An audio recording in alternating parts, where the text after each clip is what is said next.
കടുകോളം വിശ്വാസത്താൽ കഠിനമാം പ്രശ്നങ്ങളെ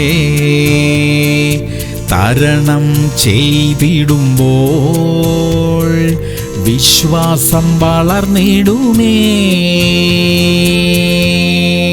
ലൂക്കോസ് 2:40. പൈതൽ വളർന്ന് ജ്ഞാനം നിറഞ്ഞു, ആത്മാവിൽ ബലപ്പെട്ടു പോന്നു, ദൈവകൃപയും അവന്റെ മേൽ ഉണ്ടായിരുന്നു. പ്രിയമുള്ളവരെ, ബാലനായ യേശു എങ്ങനെ വളർന്നുവോ അതുപോലെ നമ്മുടെ ആത്മീക ജീവിതവും വളരേണ്ടതുണ്ട്. വചനത്തിലൂടെ ജ്ഞാനത്താൽ നിറയുക, പരിശുദ്ധാത്മാവിൽ ശക്തരാവുക, ദൈവകൃപയിൽ വളരുക. ഈ വളർച്ച ഒറ്റ രാത്രി കൊണ്ട് സംഭവിക്കുന്നതല്ല, അത് ദിനംപ്രതി ദൈവത്തോട് ചേർന്നു നടക്കുമ്പോൾ സംഭവിക്കുന്നതാ. അതിനാൽ നാം ക്ഷമയോടെ ഈ വളർച്ചയുടെ പാതയിൽ മുന്നോട്ട് നീങ്ങണം. പരിശുദ്ധാത്മാവ് അതിനായി നമ്മെ ബലപ്പെടുത്തും. പ്രാർത്ഥിക്കാം. സ്വർഗീയ പിതാവേ, അവിടുത്തെ കൃപയിൽ ശക്തരായിരിക്കുവാൻ ഞങ്ങളെ സഹായിക്കണമേ. അവിടുത്തെ ബലത്തിൽ നടക്കുവാൻ ഞങ്ങളെ പഠിപ്പിക്കണമേ. ലോകത്തിന്റെ മോഹങ്ങളിൽ നിന്ന് ഒഴിഞ്ഞുമാറി പരിശുദ്ധാത്മാവിന്റെ ശക്തിയാൽ അവിടുത്തെ ജ്ഞാനത്താൽ നിറഞ്ഞ് ബുദ്ധിയോടെ ജീവിക്കുവാൻ കൃപ തരണമപ്പ.